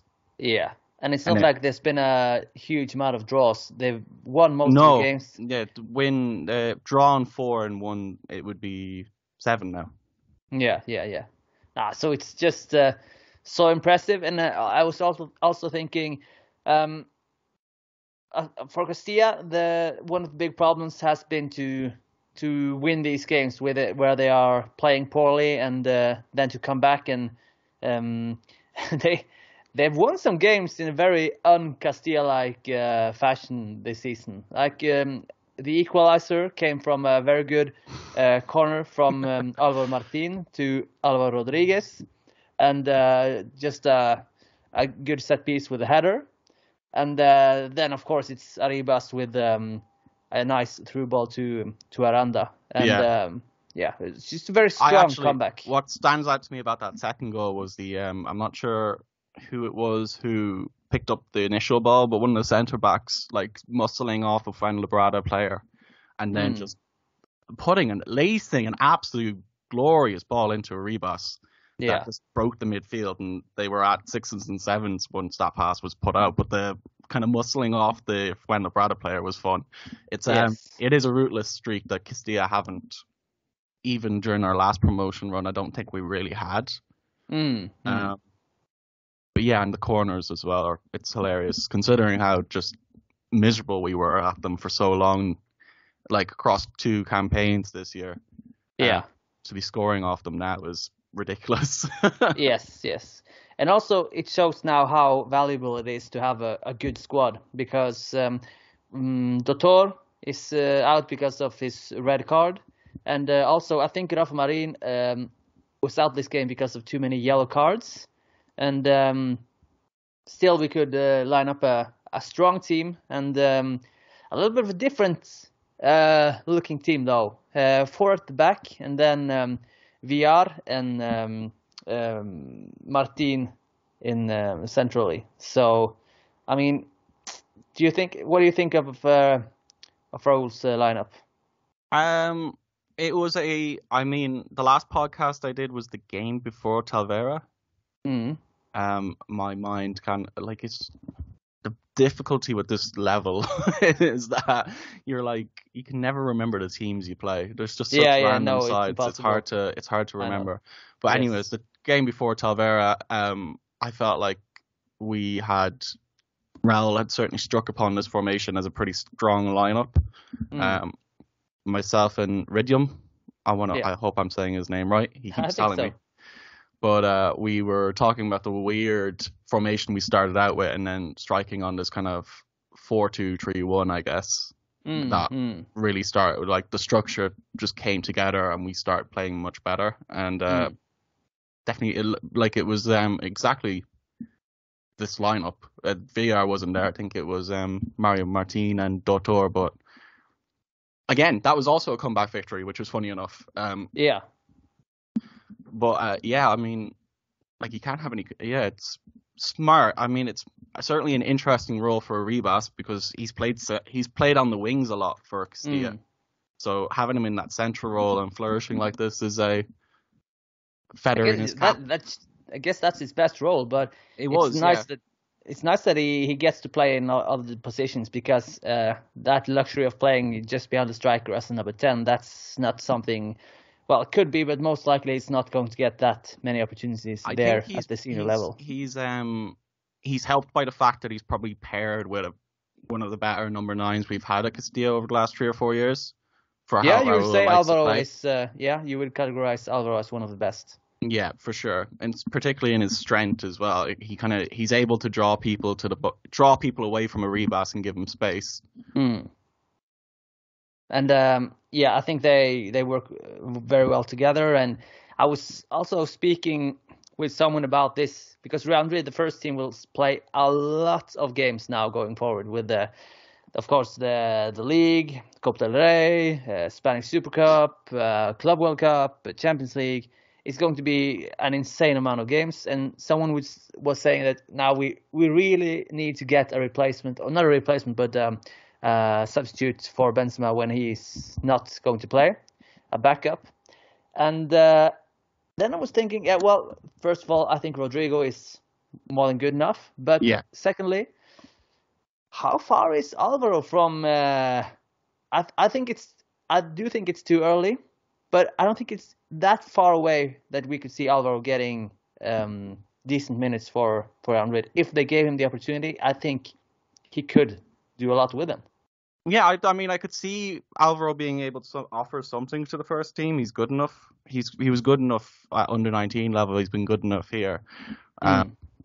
It doesn't always translate, but I think his sort of ilk could perform well in La Liga if he's given the chance. The issue is, I don't know if Ancelotti is the sort of coach who is really keeping an eye on that level.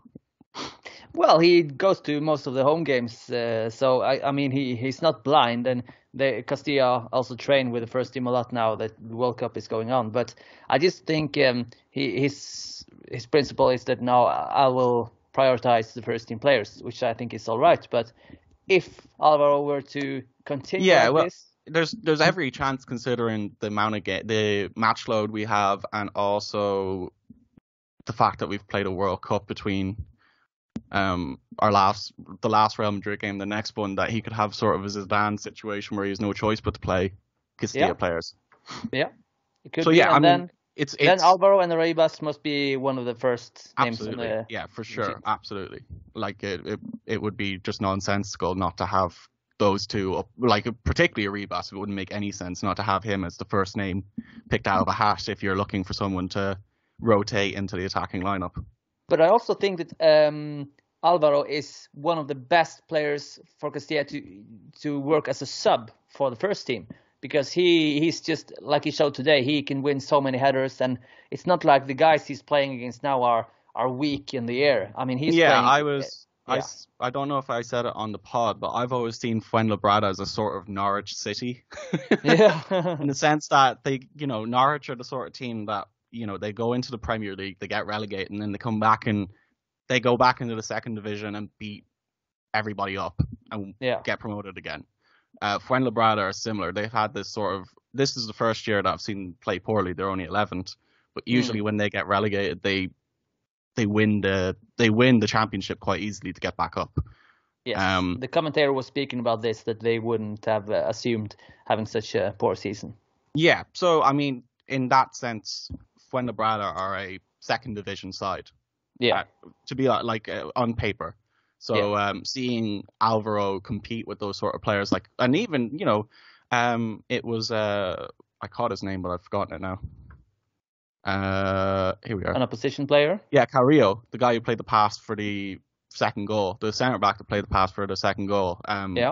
Seeing him compete as well, they're both all positive signs. Like, if they can do it with those players, they can play at La Liga is a more technically orientated league than the divisions below it. So definitely, So I mean, and also Alvaro is not. For example, Mariano, when we sub him on, it's like he will work his ass off, but he's when he gets the ball, he's just more likely to mess it up and give it away than to keep it. It feels like. With Alvaro, he is good enough technically that I think also at the highest level he would just maybe he couldn't do all the things he does for Castilla, because at Castilla's level he can dribble, he can take on players, but I think he at least has the abilities to keep the ball, not do mistakes, and that's, I mean, I would be interested to see how he would do it at the highest level, but I do also think it's a bit too early. The momentum is with Rodriguez at the moment.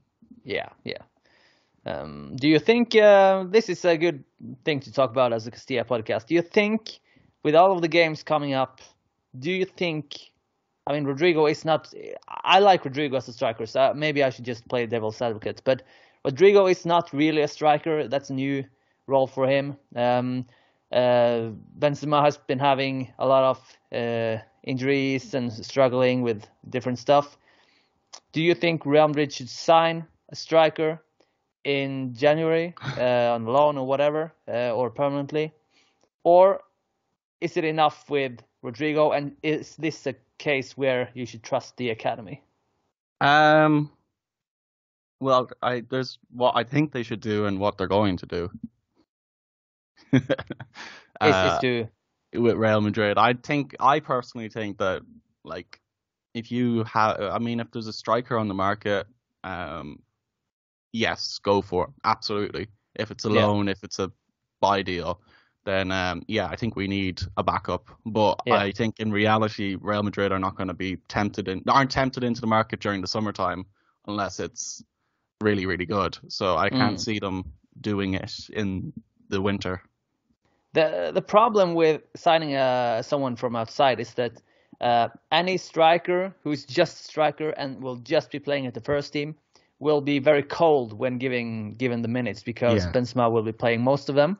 And what's good for Rodrigo is that he mostly plays in other positions. So whenever he's asked to play as a striker, he will be match fit.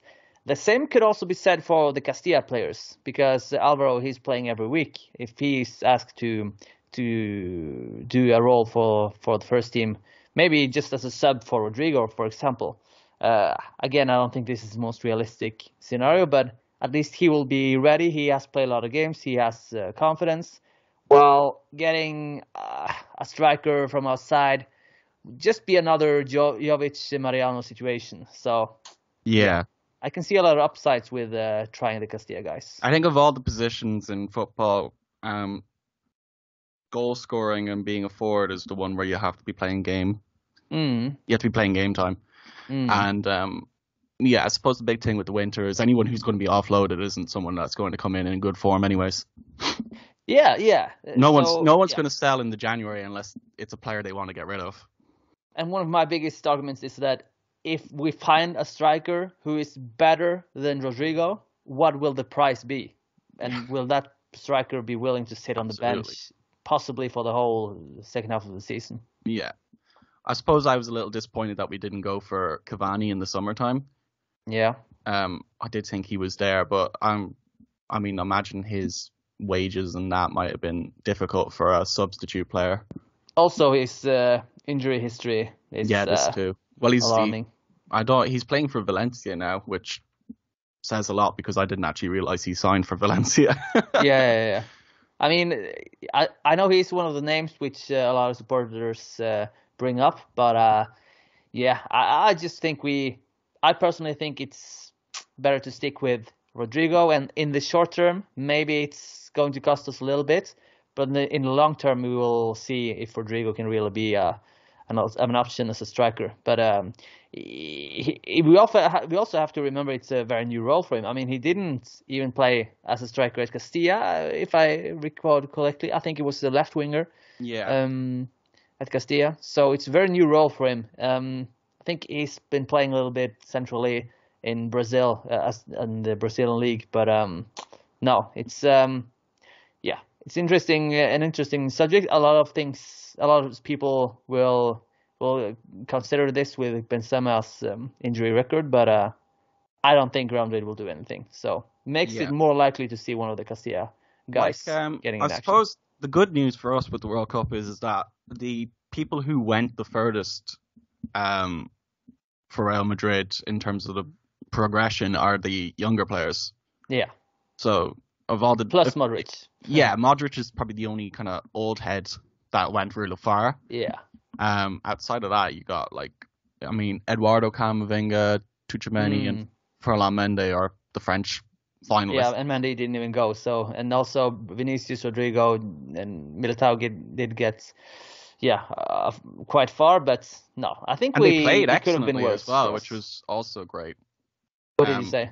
I said they played really well as well. So they've got, they have extra minutes on them, but they also have good form as well. So swings and roundabouts. Yes.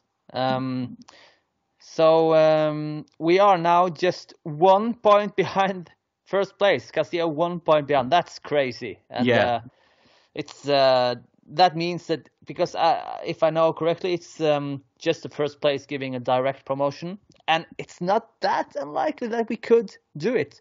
I see now that we have spoken about it's good that with Castilla's not so impressive performances recently, it's good to have a little bit of a break. But look at Cordoba, for example. They are first, but they have lost their last 2 games, and just 1 win in the last 4, with also 1 draw before that. So I think, we could see that Castilla now, they're a serious contender. We're not even halfway through the season, but very close. So I guess it's a good time to take a step back and consider how the season has been. Yeah, I think for me the big number for me is the gap between the team outside the playoffs. We're 7 points clear of 6th, which is huge. I mean, that's a gaping gap for any team. Yes. To pick up in the second half of the season. 7 points, and do you know anything about this playoff system? Is it a big difference finishing 2nd, 3rd, 4th, 5th? I assume there is. Yeah, it's probably, I would imagine it has a lot to do with the seeding. But to be honest, I would have to look into it more. Yeah, but this time they can only be we can only face one other. It's not called a division. What group? You can call it a group. Yeah, maybe? there's another group that just 2 groups in this. If it makes sense, the likelihood is that the higher you qualify, the lower team you face in the other group. So second place plays 5th, 3rd plays 4th, sort of thing. Yes. So I mean, it would be fun to see Castilla playing the playoffs, but no, it would be much more comfortable to just get a direct promotion. But as you say, 7 points down to 6th. It seems like just at least getting into the top 5 should be very, very realistic. I think a lot of things should go wrong for us now. It's firmly in our own hands at this point. And we're looking upwards. I also think, given the amount of fans Real Madrid have, I think it's probably good that we didn't finish first. I think I would almost prefer to be 1 point behind going into the break than the other way, because whenever at the moment you're on top, that's when pressure comes. So I guess we could handle it. It's also, of course, it's always better to be first, but now Castilla are 3rd, just 1 point behind Cordoba. In a challenger position. I think this suits the team. Yeah, keeps the pressure off. Yeah, I think this could be I don't know how the team would respond during the second half of the season if they were like 5 points clear and then losing one game. I mean, maybe a bit of overthinking, but I like the position where we're in. Yeah, well, no one wins anything by being top at Christmas. No. And let's give a thought to Linares, who are now 6th, have not won any of the last 5 games. Shows they did this. They did this the last time they were here as well. Remember what was it? Maybe last year or the year before, we bet them and then they didn't win a game for until March or something like that. Oh, We bet really? them in Really? November, and they didn't win a game again until February, March time. Yeah, because that was the team we were competing with, and then suddenly they are now just. They've Linares likes to do us a favor. Yeah. So I think maybe because now we have a break, maybe we could save the first half of the season roundup for maybe the next pod. But is there anything we could talk about from the first half of the season, just very quickly? Did you guys did the new Brazilian guy, I presume? Oh yeah, I wanted to have your thoughts on him. We did speak about Hendrik, but what do you think? This is another Rainier, Vinicius, Rodrigo experiment. What do you think? It's in a similar vein that we've been trying for the last couple of years. I don't know, like he's very young, obviously, but I think we've demonstrated that we're pretty smart with our money in terms of signing these sort of players. I don't think that Hendrik has cost as much as he did, because we think that there's only a 50-50 chance that he turns out to be a profit. And I think the other thing with us is that profit doesn't just mean that he's a first team player and scores in a Champions League final like Vinicius does. Profit also means if we sell him for 40 or 50 million down the line, that's decent business. I mean, you make a bit of a loss in it, but another good point that I saw was that if he ends up costing 80 million euros, then he's most likely he's a profit, because he's the player we paid that much money for. He's probably worth more if we pay that much.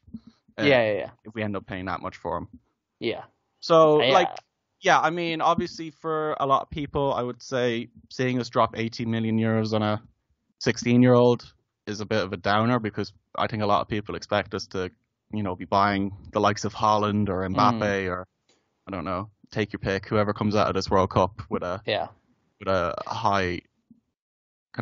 high glass ceiling, Cody Gakpo, maybe. I think this 80 million price tag, I think first and foremost it must be 72, I think the number you're thinking about. But but I still think it's a bit harsh. Seems like now Real Madrid have gotten a deal with a guaranteed 35 million and then 25 add-ons, which is something we didn't know about last time we recorded. I think that's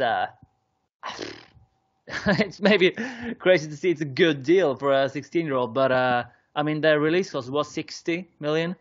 And then it seems like we do have to pay the taxes on top of it, which we also spoke about last time, which would mean that in total it could be 72 million. But is this something that we include in other transfers as well? It seems like it's kind of a Real Madrid thing. When we, for example, signed Mendy, I remember, I think his clause was 30 million or something, and then people said, nah, but he really costs 42. And but it's this, I'm sure this happens more often, that there's some taxes involved, and we don't take it into the consideration of the whole transfer. Well, I mean, I think it's the same for every club, but for us, times have changed, I mean, 10 years ago, we could drop 80 million or 90 million, not really think too much about it because we were in that position. But the script has flipped just tremendously in the last 10 years, It's why we're doing this. It's not because, I don't think Florentino Perez is signing teenagers because he wants to. It's because it's the smart business model for us, considering where our position in the hierarchy. And given the current market and everything. It's a hard market out there. You have to be ahead of the curve in terms of signing players, because signing them in their prime is just not something we can do anymore. And I also see now rumors of the Manchester United owners negotiating with someone from Qatar, Saudi Arabia. I mean, if this happens to United and to Liverpool, and it's going to be so difficult. I don't think people understand how difficult it's going to be for Real Madrid to just keep up with the English. The English league, and the English league is also just going to increase in popularity with Newcastle getting a lot of money, and it's going to be difficult.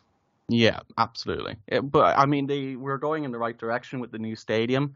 I think even with the new stadium, I don't know if it really will change our outlook, because you look at the last 5 years and you have to say that our kind of like it has its flaws, but our method of signing stars at the moment is working.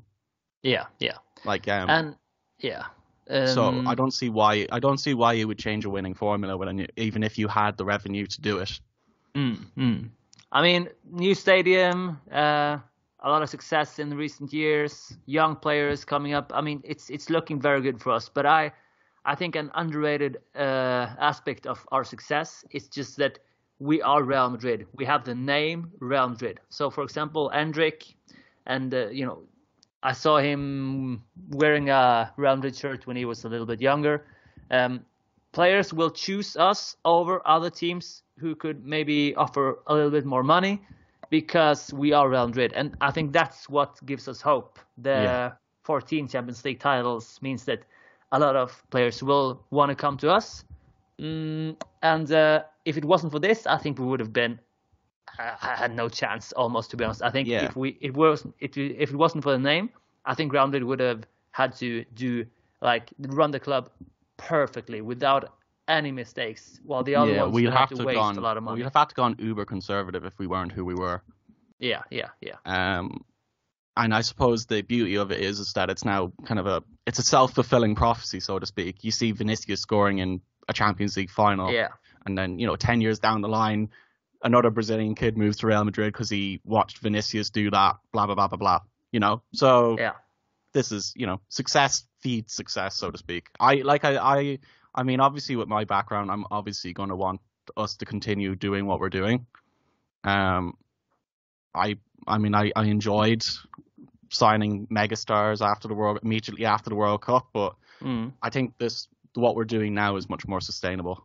It is, and also I like the feeling of it. I like that we can form them and give them some good values from a young age. The only moral issue here is, and I tweeted this as well, is that we are financially doping in the third division and can't get out of it. What do you mean about Castilla? Well, I mean, Endrick, when he moves here, is inevitably going to play for Castilla. So yeah, we were discussing this the last time. You think that as well? Yeah, I mean, it's financial doping. No, like we're buying players that probably are I say most of the clubs in this level aren't even making 80 million as a club. Yeah. So it's quite embarrassing. It is true, but at the same time, it's not like Endrick's current.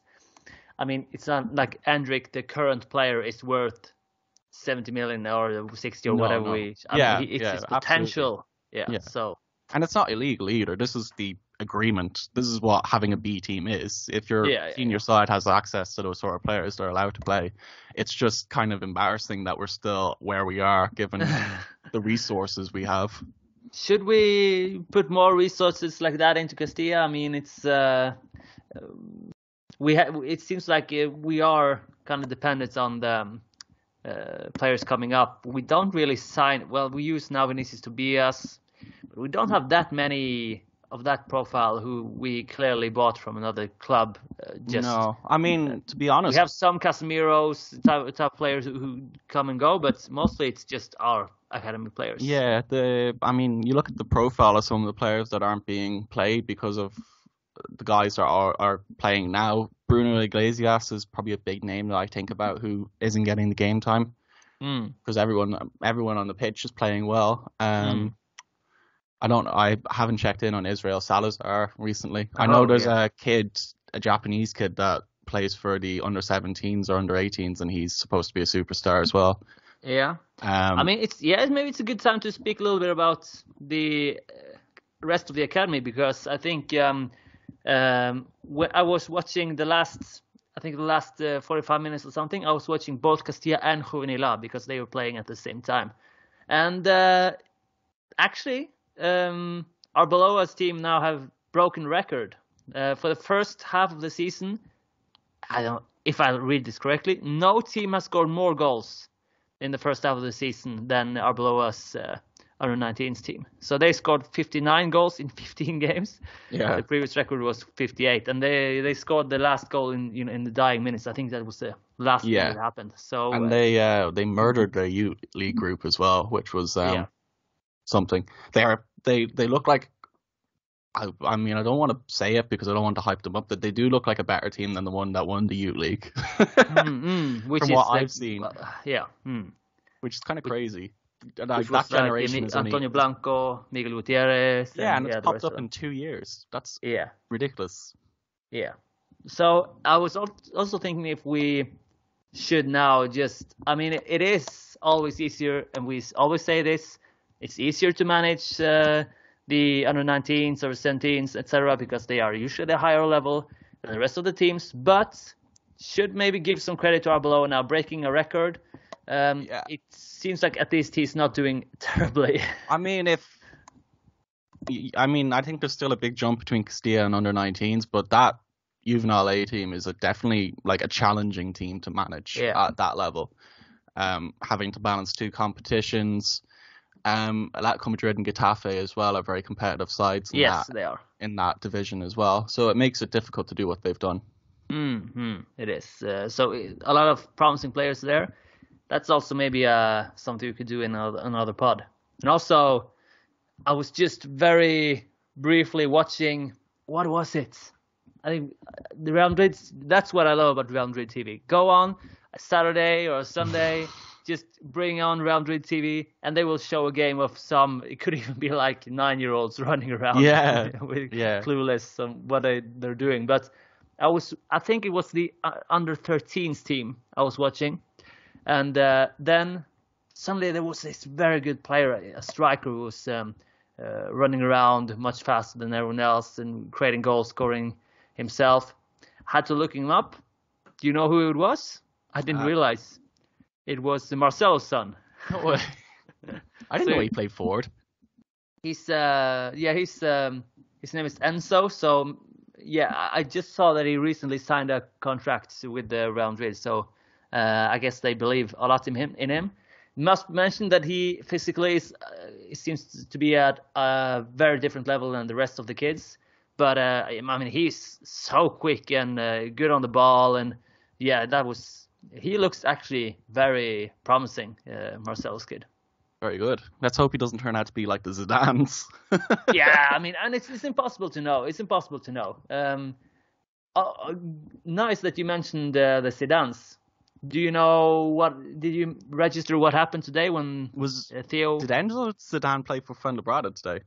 Enzo played, yeah. So Enzo, they were on the pitch for just a few seconds because when Enzo was brought on, they were there for a few seconds, and then almost at the same time, Enzo was brought off. So Theo and Enzo at the pitch for a few seconds. Unfortunately, we didn't see them play against each other, but that was a bit funny. Interesting. Yeah. I don't know. I can't remember what the context was, but I saw someone talking about Enzo Zidane recently and wondering where he ended up.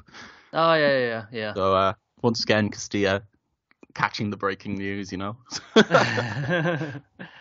Yeah. Do you ever wonder what happened to that wonder kid that was, on the up 7 years ago? We do. We have news for you. To be fair, was Enzo really ever a big talent? I mean, not really. I remember him being captain, for example, but he wasn't that great of a talent, was he? He played some cup games. That was the highlight of his career. Yeah. And I remember back then it was a lot of discussion about Zidane giving his kids some unfair advantages. Yeah. And I don't know where I stand on that, but it was definitely... Well, I mean, if you look at where we are now that Zidane is out of the picture, you would certainly say there was some merit to the conversation. Yeah. But, Theo, he's not someone who's going to be a world-class player either, for sure. But, for example, Enzo playing it regularly at this level, you're a good player if you play at this level. For example, if you succeed, if you play at the highest level in Norway, you would say you have succeeded in kind of, but Norwegian players shouldn't be at a very different level than a lot of these players were Castilla. No, I don't think so. It's probably the same here in Ireland.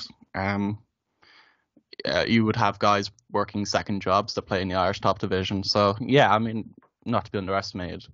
Yeah. So I mean, would be interesting to know what the average salary would be for these players, and then we could compare it to Endrick and I don't think Enzo's short of money considering his background. No, exactly. So a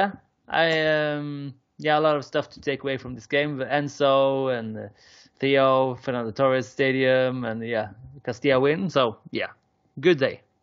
Absolutely, excellent day. Let's hope France can add to the joy.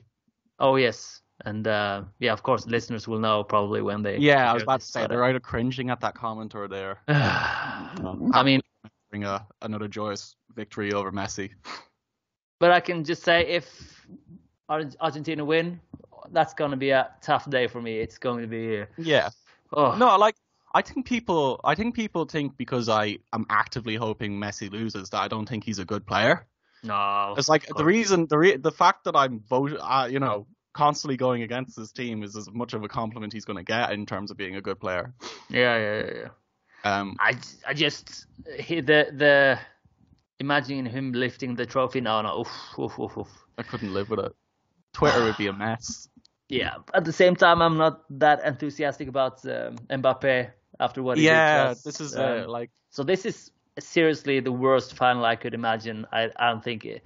I also think it would be a bit annoying if England won because it will be football's coming home. Blah, blah, blah. I was really worried about England versus Argentina. So what would be like your 3 worst scenarios? Who would be the 3 teams you wouldn't want to win? That's the England or Argentina? England, Argentina were like number 1 and 2 almost in the definitely. Yeah. And then number 3, I don't know. There wasn't any sort of team that annoyed me as much as England and Argentina do. The United States, maybe. Yeah, that would be. Yeah. I just don't think they're ready. No, it would be. It would go straight to their heads if they were able to do it. They probably wouldn't. Yeah, I don't know.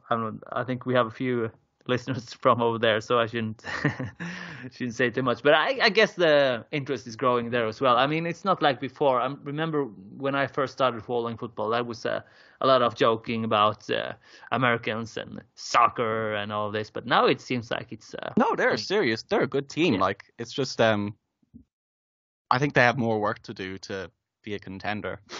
Yeah. Let's see. But it was worrying me because I just saw a lot of discourse about the USA going far, and I wasn't sure really where it was coming from. Yeah. Well, fingers crossed, but this is probably useful talk for those who are listening, so I guess we should just... Yeah, we've alienated the fan base, but that's okay. Yeah. Shout out to our US listeners. Yeah, shout out to them. I was thinking about the World Cup final. Well, they qualified. Ireland can't even qualify anymore. Neither can Norway. Neither can Norway. Even though you have Holland. Not even with Holland. Or Odegaard, oh, it's a tragedy. Yeah. You would have done it. Oh no, I don't know. I've already alienated the Americans. I'm not sure if I need to go for the Danish as well. Well, let's leave it here before we lose too many listeners. Yeah, probably a good idea. Right. Yeah. Until next time then. Al Madrid. Yeah.